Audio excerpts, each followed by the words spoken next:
Mr. Silent Channel. Please like, share and subscribe. Kabanata 1061 tao. 1061. Anong ibig mong sabihin? Nagtaka si Yefan, paano siya magiging kakaiba at maging isang halimaw? Sinabi ni Xiao Ziner, isipin mo, ang iba pang mga Shenlong clans ay nililinang lahat ang 9 transformations ng Shenlong, na may patnubay at malinaw na mga layunin sa pagsasanay. Ikaw, wala kang kasanayan o gabay. Maaaring na-promote ka sa kaharian ng dragon nang hindi sinasadya. Hindi ba ikaw lang ang nasa mundo? Baka mabago ng iyong hitsura ang paraan ng paglilinang ng buong Shenlong clan. Kung tutusin, napatunayan mo na kung hindi ka magsasanay ng clan exercises ang bagay na ito ay maaaring matagumpay na mapabuti. Nakinig si Yefan, ngunit tahimik na ibinaba ang kanyang ulo. Kumunot ang noo ni Xiao Ziner, ano ang mali? Hindi kita kinukutya, ang ibig kong sabihin, talagang makapangyarihan ka. Mapait na ngumiti si Yefan, umiling at sinabing, alam kong hindi mo ako sinasadyang maliitin. Kaya lang, ayoko. Nagtaka si Xiao Ziner, bakit hindi? Nagkibit balikat si Yefan at itinaas ang kanyang ulo. Kung maaari, gusto ko ring maging katulad ng mga alagad ng Shenlong clan, maging ordinaryo, na nagsasanay ng 9 transformations ng Shenlong mula noong bata pa ako. Sa halip na ganito, isinasagawa ko ang aking buhay upang makipagsapalaran at magsanay ng mga pagsasanay sa isang nalilitong paraan. Papunta na tayo. Nakaramdam ng kirot si Xiao Ziner sa kanyang puso, nakikinig sa mga salita ng lalaki, gusto niya ng isa o dalawang salita ng aliw, ngunit hindi niya alam kung saan magsisimula. Oo, ang mga nagawa ni Yefan ngayon ay bahagyang dahil sa kanyang pagsusumikap at pagpupursage, ngunit sa simula pa lang, pinilit na talaga siyang maging walang magawa. Iniwan ng kanyang mga magulang at ng kanyang pamilya mula pagkabata, ginawa niya siya kung ano siya ngayon. Kung bibigyan siya ng pagkakataong muling piliin ang kanyang buhay, pipiliin ba niya ang ganoong kapalaran? Mahirap sabihin. Nag-isip sandali si Xiao Ziner, at sinabing, sa kasaysayan ng angkan, kahit anong clan, gaano man kalakas ang talento ng bloodline nito, ay may mga pagbagsak. Kaya lang, ang Shenlong clan ay hindi kailanman tumanggi, at ang mga pillar character ay lumilitaw sa bawat panahon. Alam mo ba kung bakit? Napapikit si Yefan, dahil sa partikularidad ng dugo. Tumango si Xiao Ziner. Tama, dahil dugo lang ng dragon ang maaaring baguhin ng lahat sa pamamagitan ng pagsusumikap, hindi lamang sa pagbibitiw. Ang bawat anak ng Shenlong clan, mula sa kapanganakan, ay may pagkakataon na maging pinakamalakas na tao sa clan sa pamamagitan ng talento at paglilinang, na nangangahulugan na ang kompetisyon sa loob ng clan ay magiging partikular na mabangis. Kaya naman, ang iyong Shenlong clan ay may pinakamalaking bilang ng mga pamilya at pinakamaraming bilang ng mga miyembro ng clan, at palaging may mga mahuhusay na mandirigma sa bawat panahon.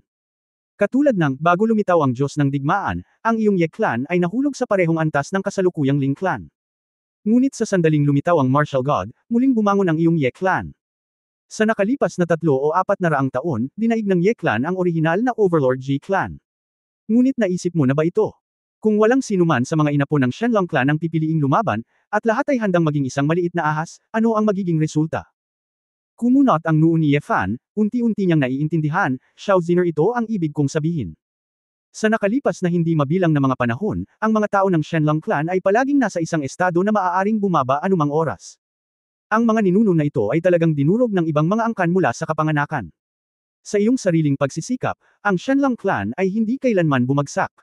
Siguro, hindi talaga napakabait ng Diyos sa iyo, kaya naranasan mo na ang mga bagay na iyon mula noong bata ka, ngunit dahil dito natatangi ka.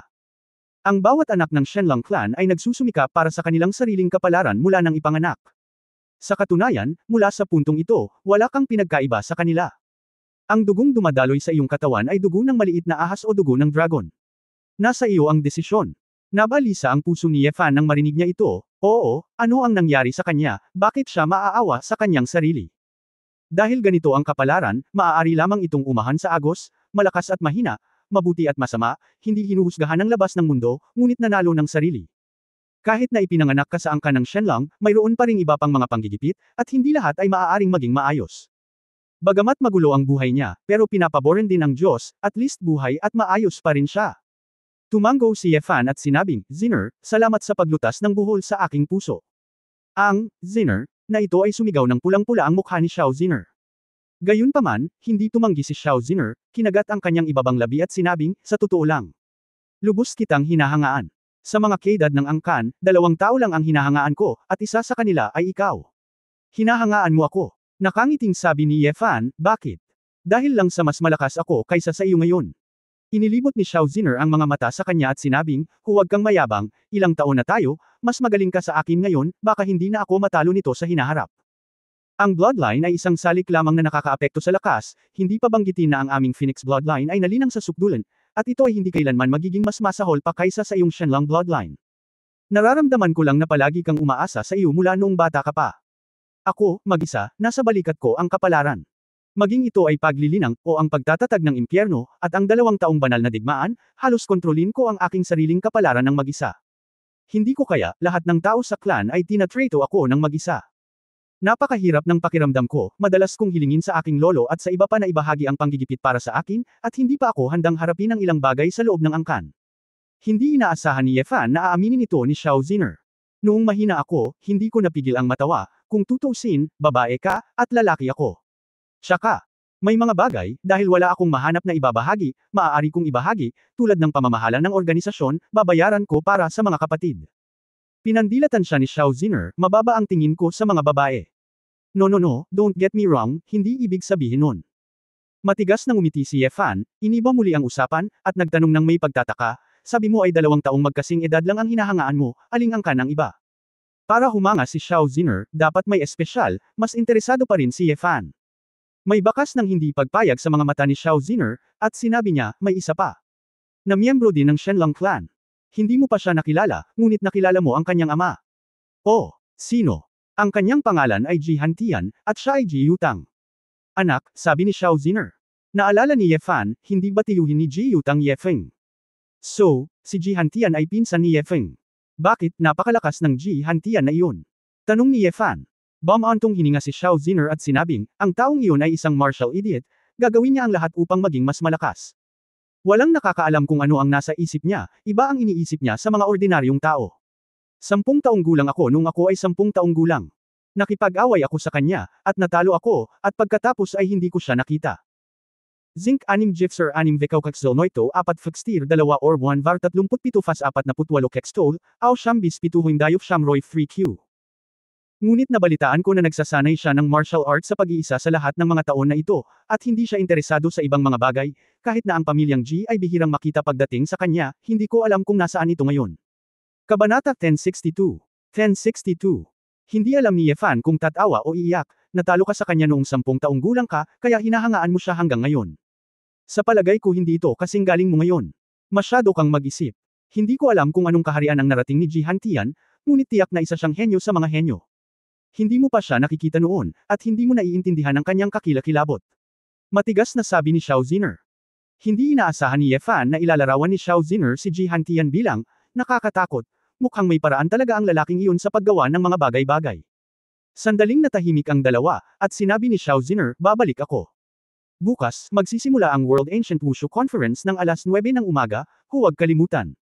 Pagkatapos magsalita, kumislap si Xiao Ziner at mabilis na bumalik sa lugar ng militar. Si Yefan ay nakatayo sa tuktok ng walang laman na bundok, ang hangin sa gabi ay umihip sa kanyang mga pisngi, at nagkaroon ng lamig. Ang sinabi sa kanya ni Xiao Ziner ngayong gabi ay tila nagpalinaw sa kanyang puso at labis na nagparamdam sa kanya. Ibinaba ni Yefan ang kanyang ulo, tumingin sa kanyang mga kamay, at kinuyam ang kanyang mga kamao. One of a kind. A person. Bulong ni Yefan sa kanyang sarili at umupo ng naka-cross-legged. Tumingala siya sa kalangitan sa gabi, at isang gasuklay na buwan ang nakasabit sa taas.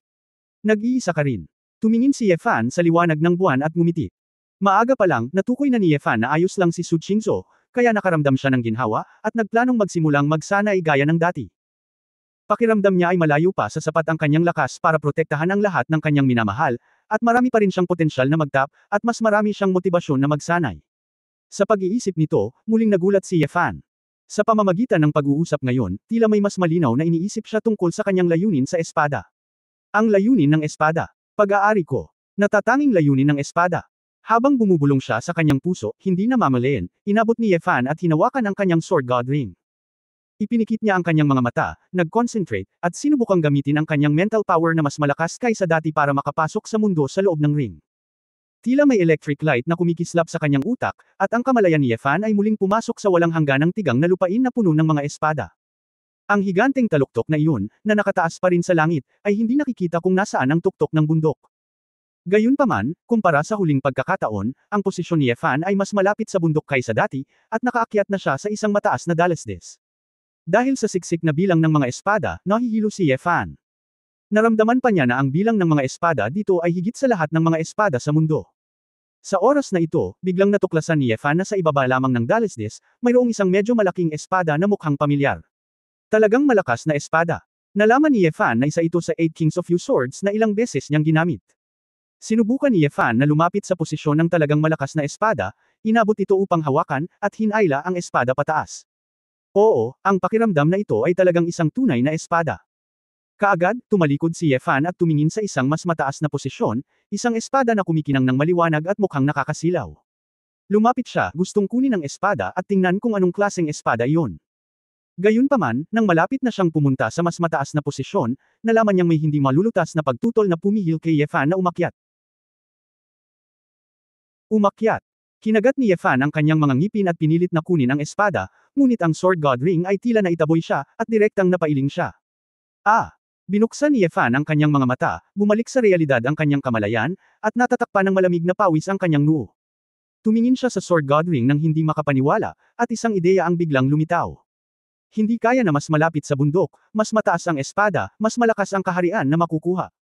Sa simula, noong lumaban ako laban sa Orlando, maaari lang akong makakuha ng ilang mga pangunahing espada. Nang maglaon, bumuti ang aking layunin sa espada, at may mga sikat na espada sa antas ng 8 Swords ng Hari ng Yu. At ang espadang may halo na umaagos, mukhang mas pambihira kaysa sa 8 Swords of the King of Yu, at malamang ay mas malakas na espada. Sa kabuuan, ang Sword God Ring ay magbibigay lamang ng mga espada na umaayon sa kaharian ng Sword Intent. Realm.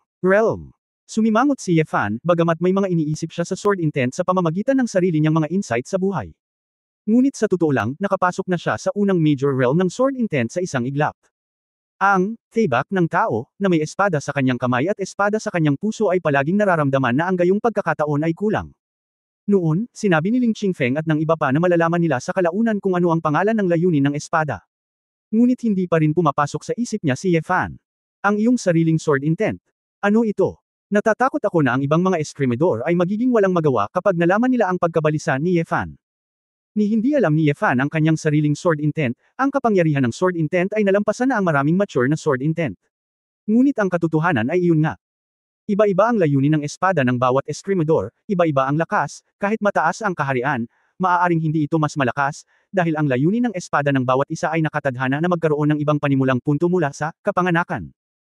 Kahit na ang isang bagong silang na elepante ay mas malakas kaysa sa isang may sapat na gulang na langgam, na siyang tunay na paglalarawan ng layunin ng espada. Naramdaman ni Yefan na kailangan niyang gumugol ng oras upang ayusin ang kanyang layunin sa espada, at sa parehong oras, ayusin ang kanyang sariling buhay upang maunawaan ang higit pang mga bagay. Gayunpaman, bukas ay ang World Ancient Martial Arts Conference, at maaaring may labanan sa Holy Blood Society at Doomsday Kingship. Mayroon akong masyadong maliit na oras. Biglang may naisip si Yefan. Tila, ang oras sa loob ng Sword God's Ring ay mas mabagal kaysa sa labas. Bagamat sinasabing hindi makapasok ang katawan, posible bang pumasok ng may sariling kamalayan at gamitin ang pagkakaiba ng oras upang maunawaan ang masining na paglilihi sa loob? Anyway, ang kasalukuyang hinahabol ko ay ang larangan ng Sword Intent, hindi ang ilang pisikal na pagsasanay. Baka pwede kong subukan.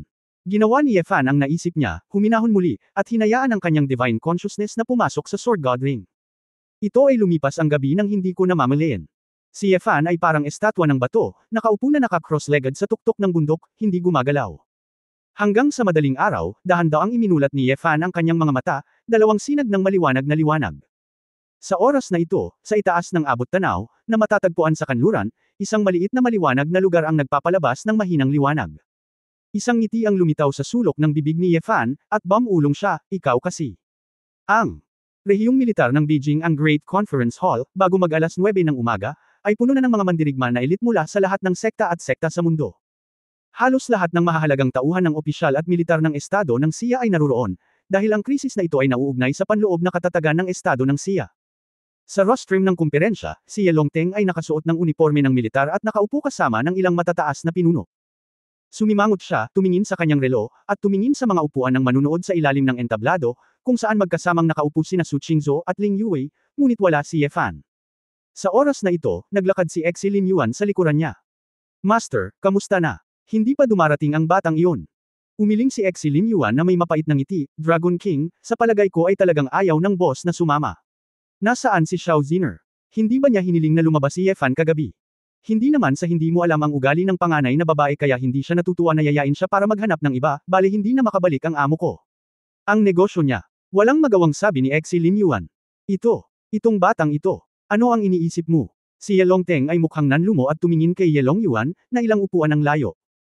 Zinc 6 Gipser 6 Vekaukakzol Noito 4 Fakstir 2 or 1 var 37 Fas 48 Kekstol, Aw Shambis 7 Dayop Shamroy 3Q. Si Ye Long Yuan ay mukhang walang malasakit, tumingin sa oras pagkalipas ng alas 9, bumangon at malakas na sinabi, ang World Ancient Wushu Conference, opisyal na magsisimula ang pulong. Kabanata 1063 Masigasig.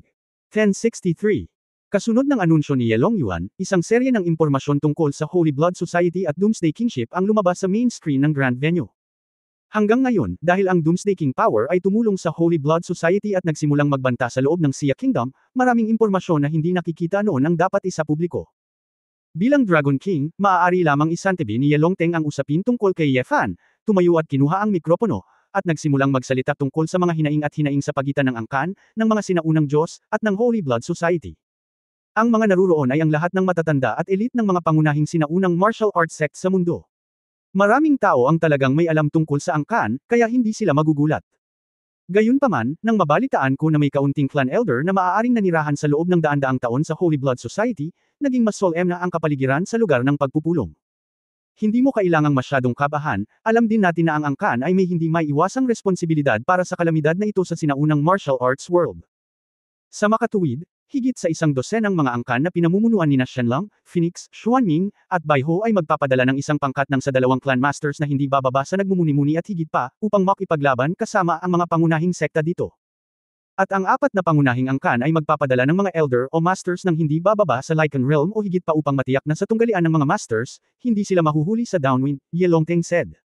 Isang matandang lalaki sa audience ang nagtanong, Dragon King, paano mo malalaman kung gaano karaming masters mula sa Dust Realm ang nasa kabilang panig? Paano kung wala tayong sapat na masters? Hehe, ito ang kunlo na tagapagtanggol na si Ku Jiusho. Mga elder, huwag mag-alala, Elder Ku, maingat naming sinisiyasat kung ilang clan master ang lumisan.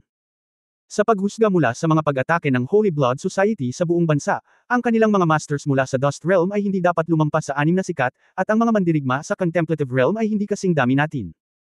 Sa sandaling magsimula ang digmaan, ang mga mandirigma sa walang alikabok na kaharian, ang aming angkan at ang iba't ibang sinaunang martial arts sects ay ang mga elder ng walang alikabok na kaharian, at tiyak na makakamit nila ang mataas na kamay. Masasabi pa nga na ang labanan ay Great Disparity. Isa pang babaeng elder na mukhang medyo bata ang tumayo at nagtanong, Dragon King, dahil ang kabilang partido ay nakipagtulungan sa Doomsday King Power, dapat mayroong mga eksperto sa Doomsday King Power. Ang mga pamamaraan ng salamangkero ay lahat ng uri ng kakaiba, at ang kabilang partido ay mas handa. Ito ay ganap na ito ay isang hindi matatag na kadahilanan. Tumango si Ye Longteng at sinabing, si Elder Shi Bing mula sa Baihua Valley. Tama si Elder Shi. Ang mga master na lumitaw sa Doomsday King's Power sa pagkakataong ito ay ang ika-14 na ranggo na Demon Sword. At syempre, hindi inaalis ng 17th Eagle Eye ang pagkakaroon ng iba pang mga salamangkero.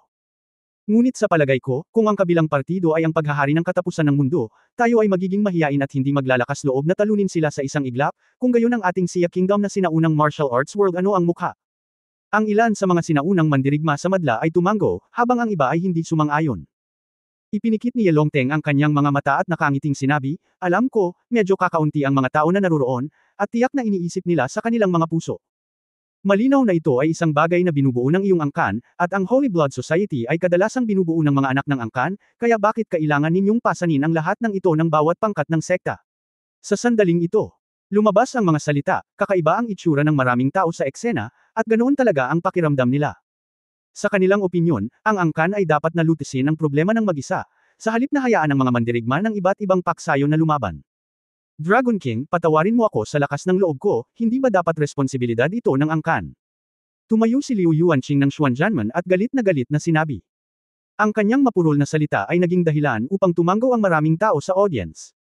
Napabuntong hininga si Ye Longteng at magsasalita na sana nang marinig niya ang isang medyo magnetic na boses na nagmumula sa likuran. Masyadong masama iyon. Gayunpaman, tumayo si Ji Yutang mula sa upuan sa tabi niya, iniligpit ang natitiklop na bentilador, at naglakad papunta sa harapan ng entablado. Iniyuko ni Ji Yutang ang kanyang mga kamay sa lahat ng naruroon, at sinabing, siguro maraming tao ang hindi nakakakilala sa kanya. Sa ilalim ni Ji Yutang, siya ang tagapagmana ng pangunahing linya ng pamilya Ji ng Shenlong clan at siya rin ang direktor ng Yinlong. Nagkatinginan ang lahat ng naruroon, hindi alam kung bakit biglang lumitaw muli ang mga tao ng pamilya Ji. Sumimangot din si Ye Longteng, ngunit dahil lumabas si Ji Yutang, nakikinig lang muna siya sa kanya.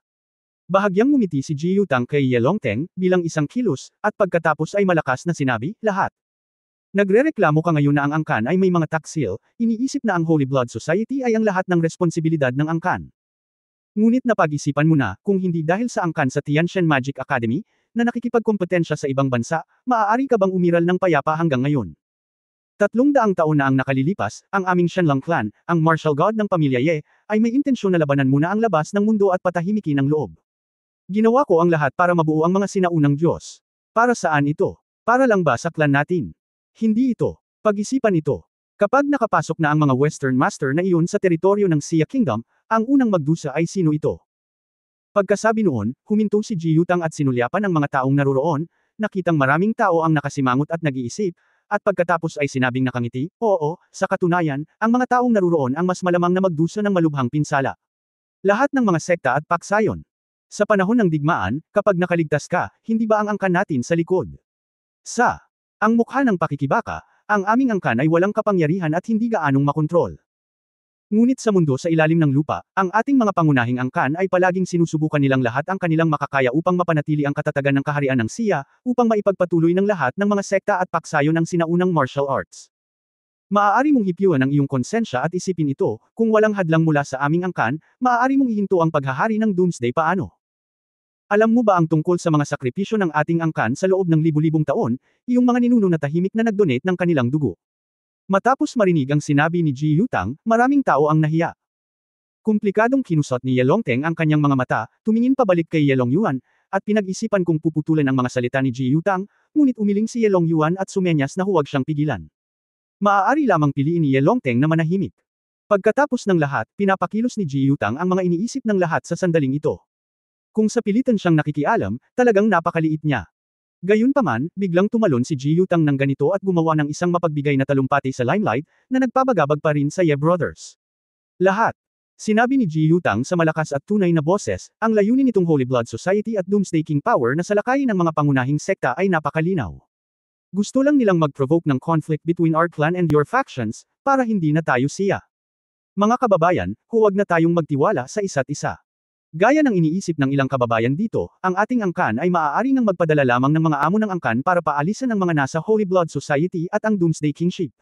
Ngunit, kung may tunay na kalaban, ang katotohanan na ang lahat ng mga sekta ay ayaw lumaban sa kalaban ng sama-sama ay hindi nagpalamig sa puso ng ating mga angkan at mga ninuno. Lahat ba ng mga sekta ay walang utang na loob, handang magbahagi ng pareho, hindi handang makihati sa pagdurusa? Siyempre hindi. Hindi yun ang ibig naming sabihin. Maraming tao sa audience ang hindi napigil ang sumigaw. Lahat ay nagkaroon ng halo-halong emosyon. Ang ilan ay lubos na sumasang-ayon, habang ang iba ay lubos na nasa sabik. Nagpatuloy si Ji Yutang, bagaman hindi pa naipadala ng aming angkan ang lahat ng mga master sa pagkakataong ito, hindi sila basta-basta. Bawat master ay miyembro ng pangunahing linya at malapit naming kamag-anak. Kami ay handa, kasama ka, para sa kapakanan ni Xia. Ang pamana ng sinaunang martial arts world, para sa dignidad ng mga mandirigma ng Xia Kingdom, lumaban ng magkatabi at manguna. Pagkatapos magsalita, itinaas ni Ji Yutang ang kanyang kamay at sinabing, ako, si Ji, ay same time na nagsasabi sa lahat ng narito na para mapanatili ang dignidad ng angkan ng Xia Kingdom, upang maprotektahan ang sinaunang martial arts world ng Xia Kingdom, handa akong hayaan ang aking nag-iisang anak na lalaki, si Han Tian, na lumahok sa operasyong ito. Ang aming ama at anak, pagsaluhan ang buhay at kamatayan sa iyo. Kabanata 1064 na sino ka? 1064. Sa sandaling lumabas ang mga salitang ito, maraming tao sa eksena ang nagulat. Bagamat hindi alam ng marami sa kanila kung anong uri ng tao si Ji Yutang, nang ahas siyang makipaglaban sa kanyang nag-iisang anak, at nakipaglaban sa lahat ng uri ng tao. Ang mga tao ng partido ay nabuhay at namatay ng magkasama, at sila ay naantig pa rin. Ito na ang pinakadakilang katapatan, hindi lamang ang pagkitaw ng kanyang sariling buhay, kundi pati na rin ang paglabas ng kanyang nag-iisang anak na lalaki. Ang mga salita ni Ji Yutang ay hindi lamang nakakumbinsi sa mga tao ng malalaking paksayon sa eksena, ngunit nagbigay din sa lahat ng magandang impresyon sa pamilya Ji at sa pamilya Ji. Talagang kahanga-hanga si Direk Ji. Walang masabi ang matanda, para lamang pamunuan ng iisang pamilya, patayin ang lahat ng mga kalaban. Ikinulong ni Kujusho ni Kunlun ang kanyang mga kamay. Ang mga pinuno at matatanda ng maraming iba pang mga sekta ay nagpahayag din ng kanilang mga opinyon, at ang kapaligiran ng eksena ay biglang umabot sa isang kasukdulan. Nang makita na ang eksena ay nakikiramay sa kaaway, ang mga pinuno at mga mataas na opisyal ng militar sa likod ay lubos na nasiyahan. Gayunpaman, ang mga tao mula sa pamilyang Ye ay biglang tila hindi mahalaga, at walang sinuman ang nagbigay pansin kay Ye Longteng. Ngunit sa oras na ito, bahagyang ngumiti si Ji Yutang kay Ye Longteng at sinabing, Longteng, pasensya na, may mga bagay talaga na hindi kasiya siya. Ikaw na ang magiging host sa susunod. Medyo natural ang hitsura ni Ye Longteng at nakangiting sinabi, nasaan, Yutang, ang iyong mga salita ay nakakabingi at nakakaantig, at lahat tayo ay naantig. Ngunit bakit hindi natin narinig ang balita ng pag-alis ni Han Tian? Hehe, kapag nakatagpo ka ng ganoong malaking kaganapan, natural, dapat lumabas ang batang ito, at dapat din niyang tanggapin ang ilang mga pasanin sa loob ng clan, nakangiting sabi ni Ji Yutang. Natural na alam ni Ye Longteng sa kanyang puso na sadyang itinago ito ni Ji Yutang noon, ngunit hindi ito madaling ilantad. Tumanggaw siya at bumaling sa mga taong nasa eksena, lahat, dahil ang lahat ay nakapagdesisyon na, ang susunod na hakbang ay tungkol sa pagkubkob at pagsupil sa santo. Napag-usapan na ang Blood Meeting, ang planong labanan para patayin ang mga miyembro ng Doomsday Kingship. Bago yun, kailangan nating pumili ng isang pinuno na mamumuno sa lahat sa larangan ng digmaan upang maiwasan ang mga hindi kinakailangang hindi pagkakaunawaan at maantala ang fighter plane para sa on-the-spot command sa panahon ng digmaan. Sumulong at umatras. Sa sandaling lumabas ang mga salitang ito, alam ng mga sinaunang martial arts sect sa pinangyarihan na ang pangunahing kaganapan ay darating. Sa katunayan, sa operasyong ito, nadama ng lahat na ang posibilidad ng tagumpay ay hindi dapat maliit. Pagkatapos ng lahat, imposible para sa angkan na hayaan ang isang Holy Blood Society at ilang mage ng Doomsday Kingship na mawalan ng mukha. Sa makatuwid, kahit na ang kaaway ay maaaring hindi ganap na maalis, at maaaring may ilang mga casualty, sa pangkalahatan, ito ay talagang isang pagkakataon upang kumuha ng kredito. Kung ang pagkilos na ito ay nagpalakas ng moral sa loob ng Xia Kingdom at naghiganti sa puot ng mga pangunahing sekta, kung gayon ang pinuno ng aksyon na ito ay natural na makakakuha ng maraming kredito. Saan man, ang lahat ay nakasalalay sa mga kwalifikasyon. Napakagandang kasabihan na mapangunahan ang mga masters ng iba't ibang paksayon ng Xia Kingdom at ilang malalaking angkan para talunin ang kalaban. Gayunpaman, alam din ng mga pangunahing sekta na ang kanilang lakas ay hindi sapat upang makipagkumpetensya para sa posisyon ng pinuno, kaya karamihan sa kanila ay pinili mula sa mga pangunahing angkan. Sandaling huminto si Ye Longteng bago sinabing, Underground World, ang malalakas ay palaging iginagalang, kung maaari kang maging parehong sibil at militar, ito ay mas mabuti, ngunit sa palagay ko, dahil kayong lahat dito ay mga pinuno ng iba't ibang paksayon, hindi dapat magkukulang sa kanila. Katalinuhan. Sa makatuwid, kami at ilang mga pinuno ay sumasang-ayon na ito ang pinakaligtas na paraan upang pumili ng isang master na maaaring kumbansihin ang lahat sa sinaunang martial arts bilang on-site commander ng operasyong ito. Ano sa tingin mo? Isang grupo ng mga taong naruroon syempre, ang mga tao mula sa lahat ng malalaking sekta ay walang opinyon. Ang mga taong nagsasagawa ng martial arts ay dapat sumunod sa mga mas malakas kaysa sa kanilang sarili, at syempre ang pinakaligtas na pumili ng pinakamalakas na pinuno bilang pinuno. Tumawa si Kujiusho at sinabing, Dragon King, ang ating mga pangunahing sekta ay naghanda na para labanan ang makapangyarihang mga kaaway kasama ang angkan. Kung iisipin, sa pagkakataong ito ang angkan ay magpapadala ng isang master ng Lycan Realm, at palaging may isang tao na kumbansihin ang lahat. Mga kandidato, walang opinyon ang lahat sa pinuno ng angkan. Kapag malapit na ang panahon, hindi maghahalo ang ating mga pangunahing paksayon. Ngumiti din si Ye Longteng at nagsabi, kung si Elder Ku, kung may kasamang martial arts na naroroon, na maaaring magkaroon ng isang mahusay na kandidato, maaari mo itong irekomenda. Para sa martial artist na inimbitahan ng ating angkan sa pagkakataong ito, dumating na sila ngayon, pagkatapos ay inimbitahan sila. Sabi ni Ye Longteng, at itinuro ang gilid, may ilang bakanteng upuan sa tabi ni Xiao Ziner. Nagkaroon ng sabik na pag-uusap sa pinangyarihan. Malinaw, para sa mga pangunahing paksayon, ang martial artist sa kaharian ng Alikabok ay napakabihirang pa rin, at ang clan master ay mas bihira. Hindi nagtagal, may lumabas na ilang figure mula sa likod ng venue. Tatlong matandang lalaki ang mukhang medyo mas matanda, at isang nasa katanghaliang gulang na lalaki, at sa wakas ay naglalakad ang isang binata na mukhang nasa 20 anyos.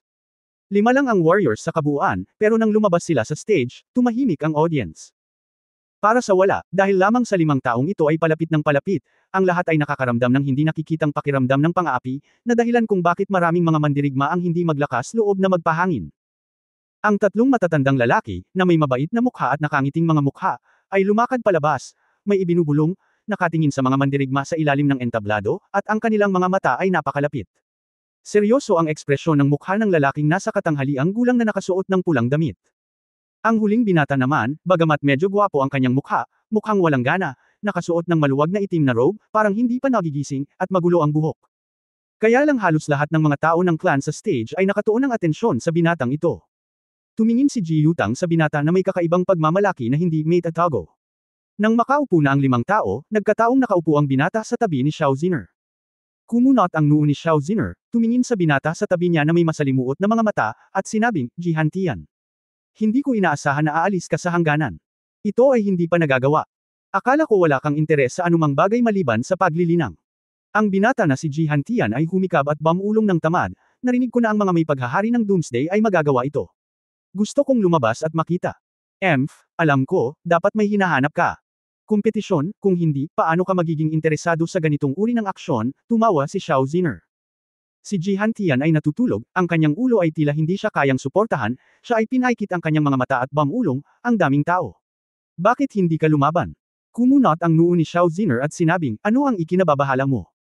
Kailangan mong pumili ng pinuno sa pagkakataong ito, at pagkatapos ay mag-deploy ng isang partikular na plano, para makakilos kayo ng magkasama, ikaw.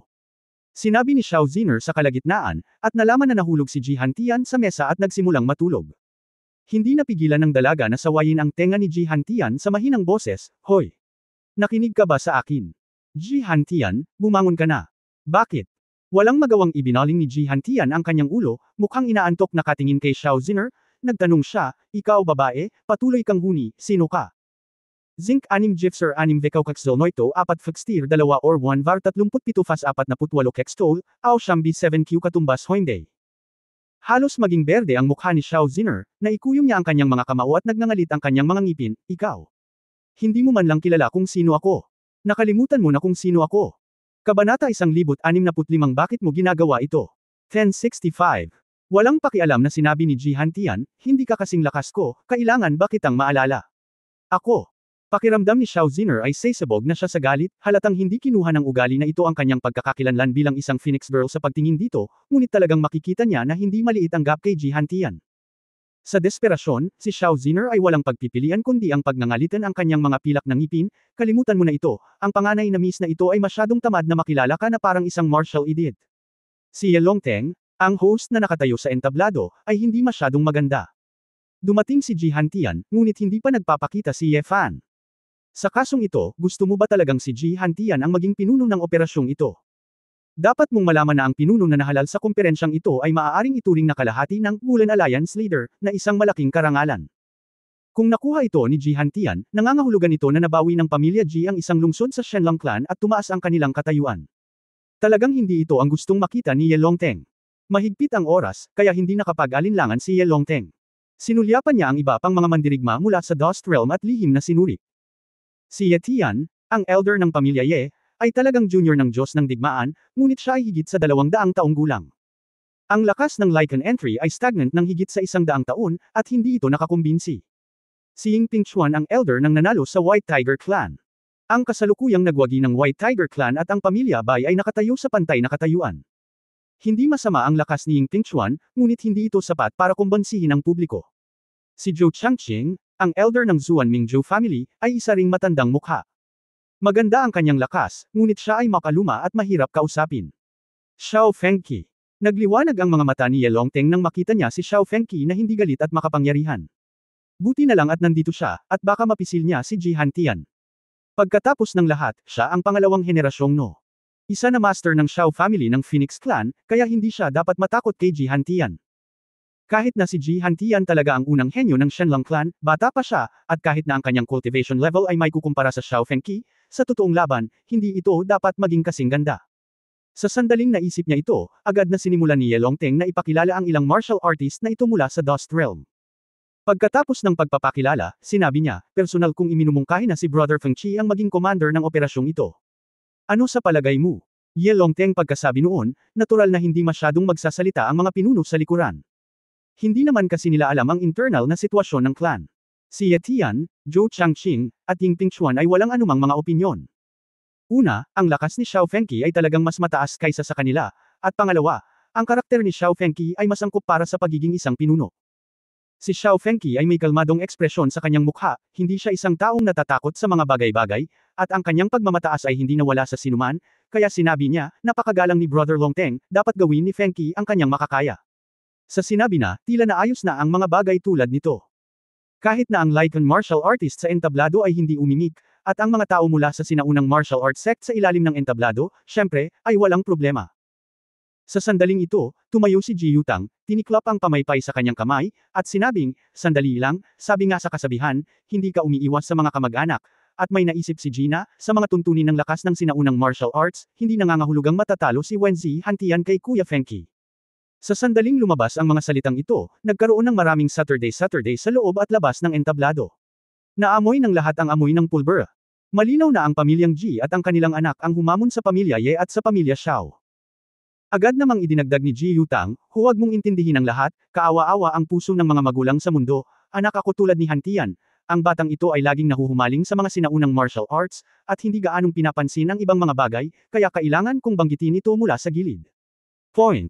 Sa pagkakataong ito, dahil gusto naming pumili ng pinakamakumbinsi na mandirigma, ang pamilya ko, si Hantian, ay halatang may ganoong lakas, kaya dapat natin siyang bigyan ng pagkakataon na gamitin ito. Pagkatapos ng lahat, may mga talento sa bansa, at ang kinabukasan ay para sa mga kabataan. It would be unfair kung hindi namin siya bibigyan ng chance kasi masyado pa siyang bata. Ang mga salitang ito ay hindi masisisi, ang mga kabataan ay may kakayahan, kaya bakit hindi sila may promote? Tumayo si Xiao Fengqi na may time na ekspresyon, at nagsabi, "Pinsan Yu, ibig mo bang sabihin? Ang lakas ko ay hindi kasing husay ng iyong anak." Bahagyang ngumiti si Ji Yutang at sinabing, "Fengqi, wala akong ibang intensyon, isang maliit na opinyon lamang." Pagkatapos ng lahat, ngayon lang sinabi ng lahat na ang sinaunang martial arts world ay laging nagsasalita ng may lakas. Hindi ko masyadong naiintindihan ang mga bagay, kaya kailangan ko siyang tulungan sa ilang mga bagay. Oh, dahil naniniwala ka sa anak mo, gusto kong makita kung saan nanggagaling ang tiwala mo. Si Xiao Fengqi ay mukhang mayabang. Sa gilid ni Ji Hantian. Antok na humikab si Ji Hantian na parang hindi niya alam na pinag-uusapan siya ng mga ito. "Hantian, naglakas loob ka bang lumabas at matuto mula sa akin?" Tanong ni Xiao Fengqi. Itinaas ni Ji Hantian ang kanyang ulo at blangkong sinabi, "Bakit gusto mong matuto mula sa iyo?" "Siyempre dahil iniisip ng iyong ama na mas kwalipikado ka kaysa sa akin na pamunuan ng mga sinaunang mandirigma sa mundo," sabi ni Xiao Fengqi.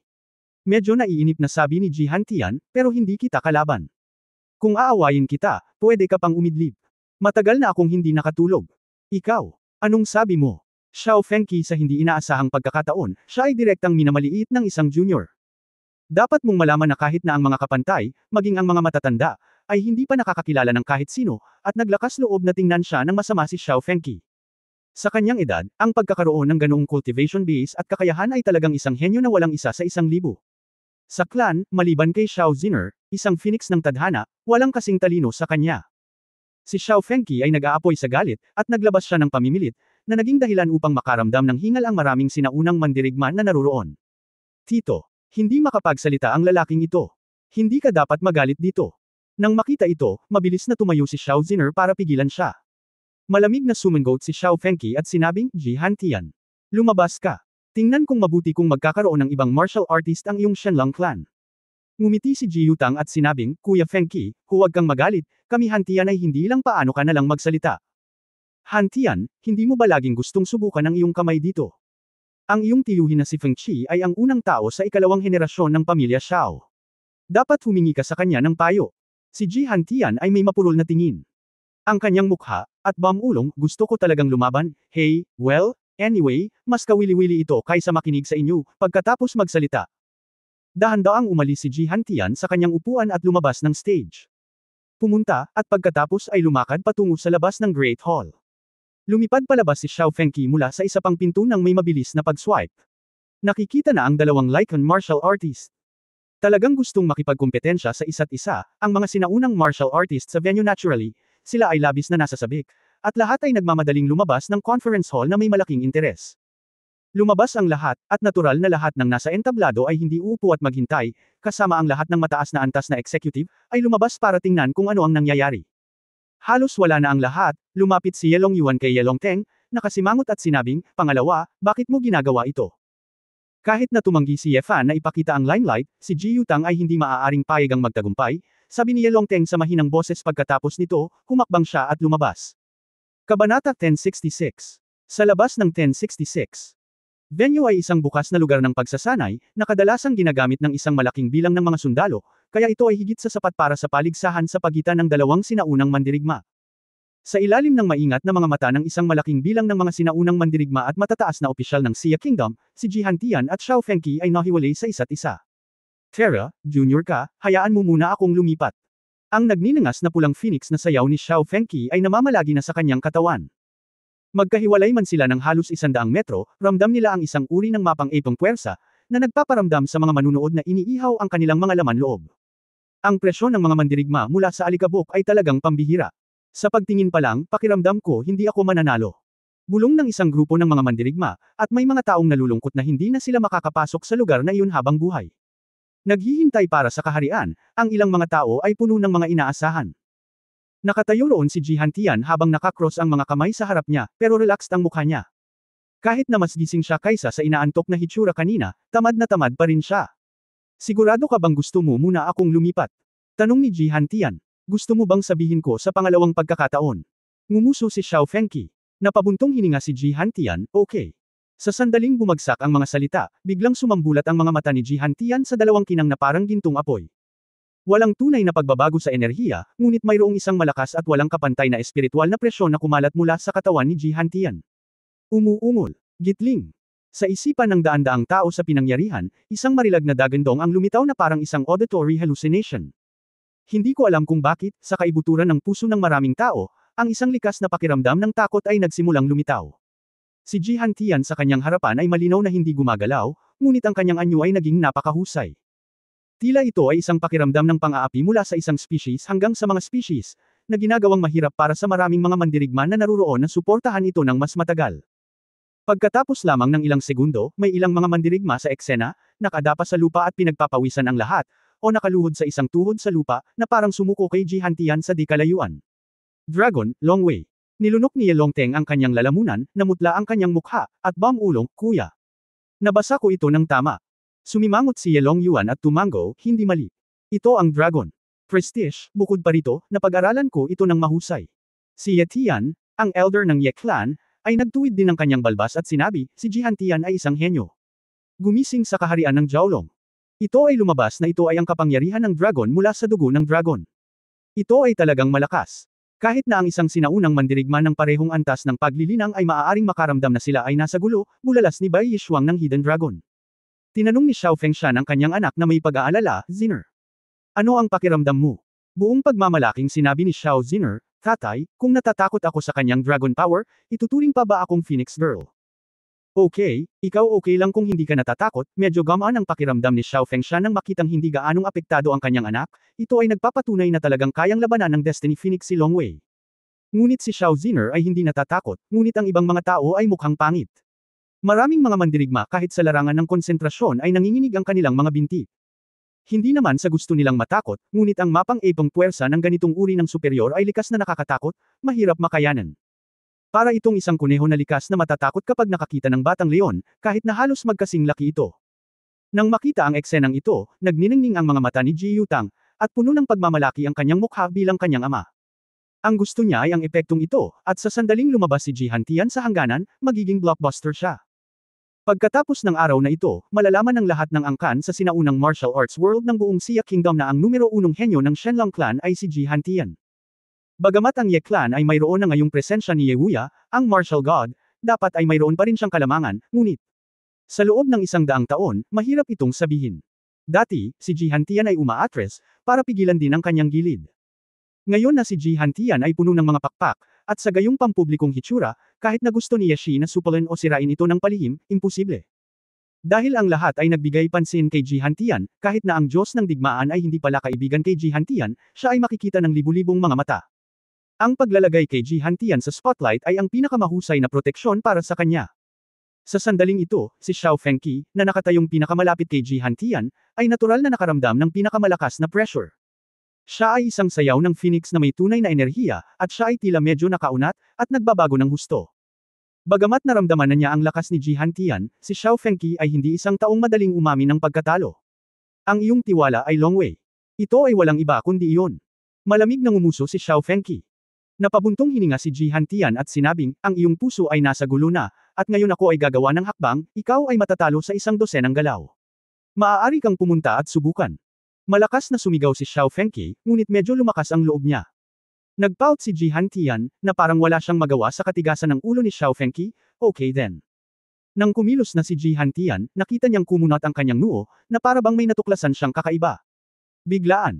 Sa sandaling ito, may isa pang abnormal na paggalaw sa madla. Ding ding ding ding. Kang kang kang. Hindi bababa sa kalahati ng daan-daang mandirigma sa madla ay may mga sandata, at karamihan sa mga sandata na ito ay mga espada. Sa sandaling ito, ang mga espadang pinagtagpo nila ay tila naramdaman ng tawag ng ilang misteryosong kapangyarihan, at sila ay nanginig doon. Lumipad pa ang ilang espada mula sa scabbard ng swordsman. Pagkatapos bumagsak sa lupa, nagpatuloy sila sa paglipat sa direksyong hilaga, gumagalaw ng dahan-dahan ng may panginginig. Anong nangyayari? Dang! Anong nangyayari? Daan-daang mga sinaunang mandirigma sa eksena, tulad ng pagkakita ng isang supernatural na kaganapan, ito ay maihahambing sa kapangyarihan ng dragon na ipinakita ni Ji Hantian, at ito ay ginagawang hindi kapani-paniwala. Dapat mong malaman na ang mga espadang ito ay ang kanilang mga personal na sandata, at ang ilan ay kasama nila sa loob ng ilang dekada. Paano sila mauubusan ng hindi nakikinig sa kanilang mga amo? Ilang eskrimidor ang agad na humawak sa kanilang mga espada, ngunit hindi nila napigilan ang kaguluhan ng mga espadang ito, kaya pilit lamang nilang nasupil ang mga ito ng nakakagalit na enerhiya. Sa sandaling ito, tila may naisip si Xiao Ziner. Pagkatapos tumingin sa malayo, nakakita siya ng isang figure. Nakita ko ang figurang iyon, gumagalaw mula sa malayo patungo sa malapit, hindi ko alam kung paano kumilos, at tumawid ito sa layo na daan-daang metro at pumasok sa larangan ng paningin ng lahat. Ikaw fan. Bulalas ni Ye Longteng. Ang daan-daang mga espada sa eksena ay naging abnormal dahil sa hitsura ni Ye Fan. Naglakad si Ye Fan papunta sa gitna ng arena na may maluwag na ekspresyon sa kanyang mukha, nakatingin sa eksena, nagtataka kung ano ang sitwasyon. Gayunpaman, nalaman din niya na ang mga espadang ito ay papalapit sa kanya. Matapos mag-isip sandali, may naintindihan siya at walang magawang ngumiti. Kasunod ng ngiti ni Ye Fan, ang lahat ng mga espada ay masunerang tumigil sa paggalaw at bumalik sa kalmado. Ngunit kahit na ganoon, naiintindihan na ng lahat na ang lahat ng ito ay dulot ng presensya ni Ye Fan. Zinc 6 Gifser 6 Vekaukakzol Noito 4 Fakstir 2 or 1 Var 37 Fas 48 Kekstol, Aw Shambis 7 Dayok Shamroy 3Q. Sa hindi sinasadya, daan-daang pares ng mga mata sa madla, nang walang pagbubukod, ay tumingin kay Ye Fan ng may pagkakomplikado at pagkamangha, at ang ilan ay natigilan pa, kaya't walang nagmamalasakit sa nangyari sa long way ni Ji Hantian. Kabanata 1067. 1067. Asawa, saan ka nagpunta? Hindi makalusot ang telepono. Si Su Qingzhou, na tahimik na nanunood sa karamihan, ay napanatag nang makita niyang bumalik ang lalaki, at tumakbo siya para magtanong. Wala talagang pakialam si Su Qingzhou sa kaguluhan na dulot ni Ye Fan, at hindi niya alam kung gaano kahusay si Ye Fan, gayunpaman, basta nakabalik si Ye Fan ng ligtas.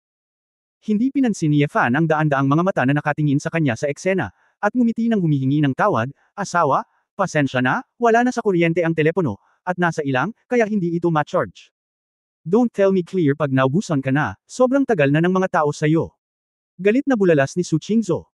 Sa harap ng napakaraming tao, ayaw ni Ye Fan na napapagalitan siya ng mga babae sa lahat ng oras, nakakahiya, kaya mabilis niyang iniba ang usapan at sinabing, asawa, ano ang sitwasyon ngayon, ano ang ginagawa nila? Napabuntong hininga si Su Qingzhou at inilagay sa madaling sabi ang sitwasyon. Bagamat nagsabi siya ng ilang salita, ipinaliwanag niya ang mga mahahalagang punto kay Ye Fan.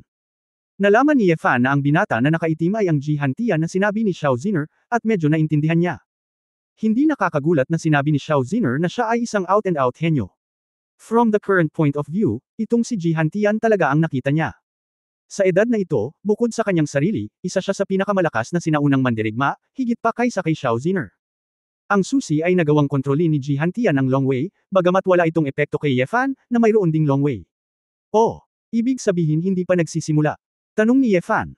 Oo, kailangan nating hintayin na sila ang magpasya sa kahihinatnan bago natin magawa ang susunod na hakbang, sabi ni Su Qingzhou. Tumango si Ye Fan, sige, mauna na tayo. Oras na ng hapunan, ihahatid na kita sa labas para mamasyal, kita mo. Hindi pa ganap na nakaka-recover ang kutis mo, bibigyan kita ng maayos. Isang grupo nang makita ng mga tao na kadadating lang ni Ye Fan, aalis na sana sila, at nagmamadali sila. Nagmamadaling lumapit si Ye Longteng at sinabing, Ye Fan. Saan ka pupunta? Bakit, isasama ko ang asawa ko sa hapunan, okay lang. Sumimangot si Ye Fan. Hindi ka makakapunta. Dahil nandito ka, ikaw ang commander-in-chief ng operasyong ito. Malakas na sabi ni Ye Longteng. Sa sandaling lumabas ang mga salitang ito, naghiyawan ang mga manunood. Pagkatapos ng lahat, ang ibig sabihin ni Ye Longteng ay kahit si Ji Hantian o Xiao Fengqi, walang kasing galing kay Ye Fan. Masasabi rin na si Ye Longteng ay naglakas loob na saktan ang maraming tao para mapasakamay si Ye Fan. Sa sandaling naisip ng lahat na maraming tao ang lalabas upang tutulan ito ay medyo banayad. Karamihan sa mga sinaunang martial arts sects, lalo na ang may mas malakas na lakas, ay tahimik lahat. Nanahimik ang mga matatanda ng Kunlun, Shushan, Taijimen, Xuanzhanmen at iba pang mga sekta, na parang sumang-ayon sila sa panukala ni Ye Longteng. Alam din ni Ye Longteng na ito ang mangyayari, kaya mas lantaran niyang sinabi, maaaring hindi alam ng ilan sa inyo na si Ye Fan ang pinuno ng sikat na impyerno sa mundo, ang hari ng impyerno na si Lucifer. Nagkakagulo ang mga manunood. Maraming tao ang hindi nakakaalam ng nakaraan ni Ye Fan, ngunit pamilyar na pamilyar sila sa pangalang ito. Sa kanyang karanasan sa pamumuno sa Inferno upang talunin ang Old Dominator at ang Sacred Royal Court, sa palagay ko ay hindi kailangang questionin ng lahat ang kanyang pamumuno. Tumango ang lahat sa audience. Pagkatapos ng lahat, para sa 2 taong banal na digmaan sa underground na mundo, narinig ng lahat na si Ye Fan ay matagal ng alamat sa isipan ng maraming kabataan. Hindi ko talaga akalain na ang hari ng impyerno ay talagang taga Siak Kingdom. Sa huling pagkakataong ginawa ang pagpili sa Yinlong, naramdaman ko na si Mr. Ye ay pambihira, at mayroon siyang napakalaking background. Ang mga sinaunang mandirigma sa pinangyarihan ay nagsimulang sabik na mag-chat. Si Xiao Fengqi, na nakatayo sa gitna ng field, ay nakasimangot at ang kanyang mukha ay madilim. Sa kabilang banda, nagpakita ng matinding interes si Ji Hantian. Para naman kay Ji Yutang, na nakatayo sa likod, ang natitiklop na pamaypay ay patuloy na tumatama sa kanyang palad, at ang kanyang mga kilay ay puno ng pagkabalisa. Nakinig si Ye Fan sa talakayan sa audience, umiling at sinabing, pupunta lang ako sa Doomsday King para ayusin ang mga account. Tungkol naman sa Commander-in-Chief na ito, hayaan mong lumaban ang mga tao sa iyong clan, hindi ako interesado. Hindi ka interesado, so be it. Matigas na sabi ni Ye Longteng. Bakit? Sinulyapan ni Ye Fan sina Xiao Fengqi at Ji Hantian sa gitna ng laban, at sinabing, hindi ba't silang lahat ang mga haligi ng iyong angkan, hindi ba matatapos ito kung pipiliin mo ang pinuno? Sila ay mga angkan. Ikaw ay parehong tao, at bilang isang impyernong hari na nakaranas ng daan-daang labanan, mas kwalipikado kang mamuno sa mga mandirigma ng mundo kaysa sa iba. Matuwid na sabi ni Ye Longteng. Sa sandaling lumabas ang mga salitang ito, bukod sa ilang tao mula sa angkan, at ang mga matataas na opisyal ng kaharian ng Sia na nakakaalam ng katotohanan, ang malaking bilang ng mga sinaunang mandirigma ay naliligaw. Maaaring, ang hari ng impyerno, si Lucifer, ay miyembro din ng angkan. Nakita ni Ye Longyuan na hindi maganda ang sitwasyon, at mabilis siyang pinigilan, Longteng. Tumigil ka sa pagsasalita. Ipinikit ni Ye Fan ang kanyang mga mata at nanatiling tahimik, ngunit ang kanyang puso ay hindi namamalayan. Kuya, ito ang ibig sabihin ng tatay ko. Kung gusto mong isapubliko ang pagkakakilanlan ni Ye Fan, kailangan mong sabihin sa akin kung pipigilan mo ako. Mapagpas siya at malakas na sinabi ni Ye Longteng, Ye Fan. Ito ay mula sa aming Shenlong clan, ang Ye clan. Ang panganay na anak na lalaki at panganay na apo. Ibig sabihin, siya ay apo ng Diyos ng digmaan. Ang pagkagulat ng mga salitang ito ay parang missile na nahulog sa field. Sandaling natahimik ang eksena, at pagkaraan ng mahigit 10 segundo, maraming hiyawan.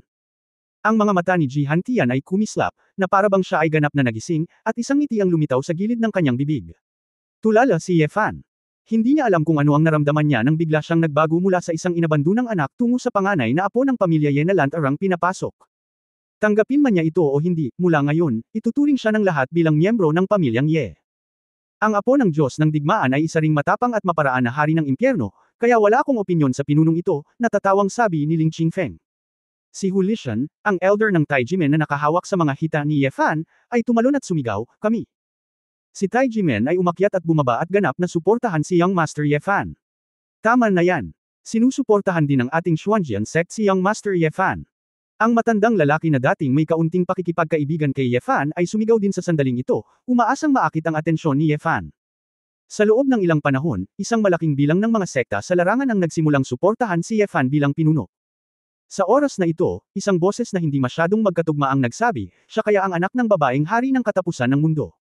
Sa isang iglap, ang maapoy na kapaligiran ay bumaba sa lamig, at lahat ay tumingin sa isang tao na may mga nalilitong ekspresyon. Ji Yutang. Ngumiti ng paumanhin si Ji Yutang, lahat, pasensya na, mayroon lang akong kaunting pagdududa. Dahil sa pagkakaalam ko, ang aking bayaw ay nalinlang ng isang especially iya ng Doomsday Kingship, at ang especially iya ay buntis ng isang bata. Zinc 6 Gifser 6 Vekaukakzol Noito 4 Fextir 2 or 1 Var 37 Fas 48 Kextol, Aw Shambis 7 Dayok Shamroy 3Q. Akala ko matagal nang wala ang batang iyon, ngunit kung siya ay talagang buhay, at kung siya ay Ye Fan sa harap natin, hindi mo ba naisip na ang kanyang pagkakakilanlan ay isang problema? Kabanata 1068 Pakiramdam ko napakatalino ko. Ang lahat ng mga paksayon sa 1068. Hindi alam ng eksena kung ano ang nangyayari noon. Nang marinig nila ito, muli silang nag-alinlangan, hindi alam kung sino ang paniniwalaan. Tungkol naman sa gusot sa pagitan ni Ye Longyuan at ni Ehuyo noong taong iyon, karamihan sa mga tagalabas ay hindi gaanong pinapansin ito, tanging ang kasalukuyang resulta lamang ang kanilang iniintindi. Ang mukha ni Ye Longteng ay asul at sinabi niya, Ji Yutang, ano ang ibig mong sabihin? Ang pagkakakilanlan ni Ye Fan ay nakilala ng kanyang ama. Kahit na ang babaeng iyon ay ang Doomsday King, hindi niya pinalaki si Ye Fan ay nasa ibang bansa. Ang pagbabalik sa Xia Country pagkatapos ng paggala sa loob ng maraming taon ay nagpapakita na ang kanyang pinagmulan ay narito.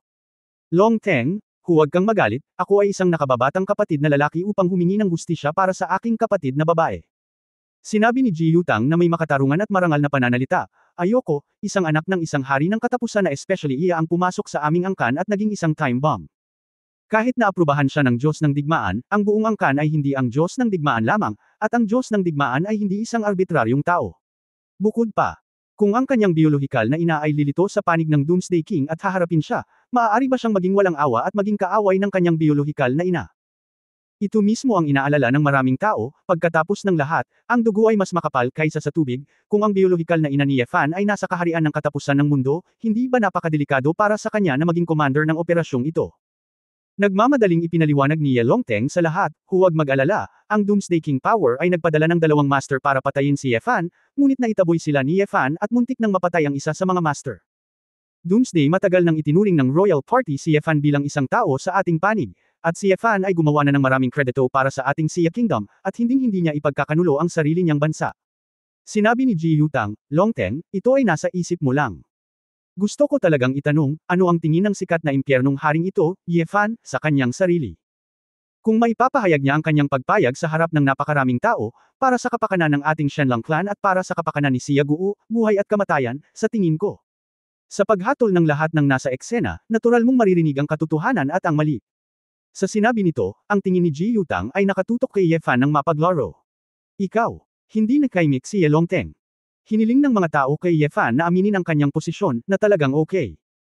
Kung hindi aminin ni Ye Fan na siya ay isang inapo ng pamilya Ye at handang maglingkod sa Xia Kingdom, paano maniniwala ang lahat sa kanya? Ngunit, patuloy na tinatanggihan ni Ye Fan na bumalik sa pamilya Ye. Natarante si Ye Longteng, at tumingin pa kay Ye Fan na may nagmamakaawang tingin sa kanyang mga mata, umaasang may sasabihin siya para mapanatag sila. Ngunit si Ye Fan ay walang ekspresyon sa sandaling ito, nakatingin lang kay Ji Yutang sa malayo na may walang pakialam na mga mata. Naghintay sandali ang lahat, at nang makita nilang walang sinabi si Ye Fan, bigla silang bamulong, iniisip kong nagsalita si Ji Yutang. Hubby, bakit hindi tayo pumunta at huminto sa paglusong sa maputik na tubig? Naramdaman ni Su Qingzu na masyadong nilinlang ni Ji Yutang ang mga tao, at nilinaw na ginagamit niya ang sikolohiya ni Ye Fan para iwasan si Ye Fan.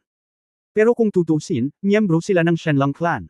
Kung magkakaroon ng gulo si Ye Fan sa kanila, malamang na magdudulot siya ng maraming gulo. Sa makatuwid, umaasa si Su Qingzu na hindi ito pakialam ni Ye Fan at sumama na lang sa kanila. Inunat ni Ye Fan ang kanyang kamay at marahang tinapik ang balikat ng kanyang asawa, na nagpatigil kay Su Qingzu.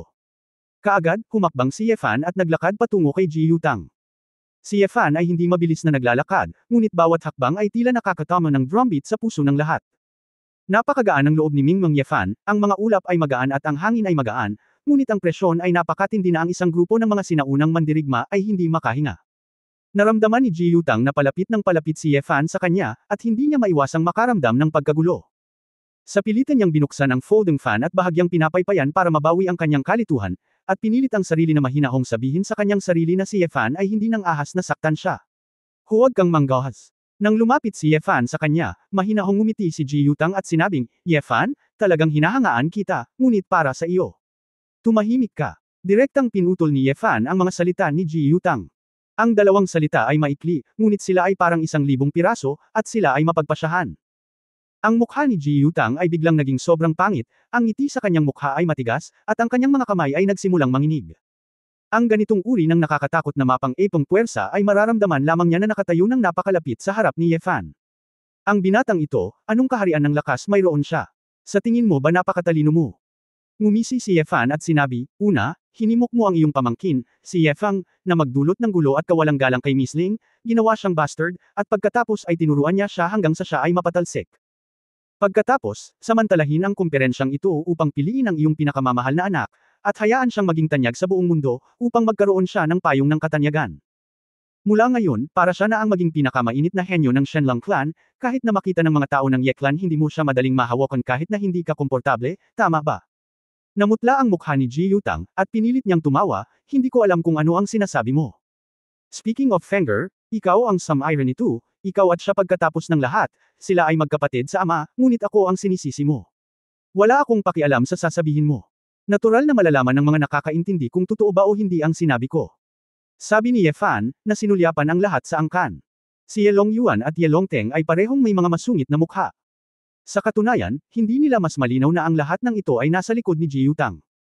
Gayunpaman, si Ji Yutang ay palaging hindi kapansin-pansin sa kanyang trabaho, at siya rin ay sumasakop sa isang mataas na punto ng moralidad, kaya hindi madaling magkaroon ng showdown sa kanya. Ye Fan, mukhang ginulo mo ang paksa.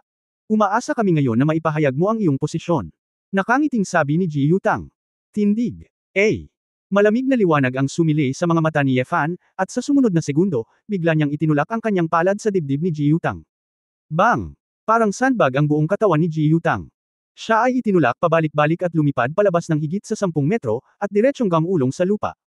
Bulalas ng mga manunood, at ang mga mukha ng mga miyembro ng clan ay nagbago ng husto.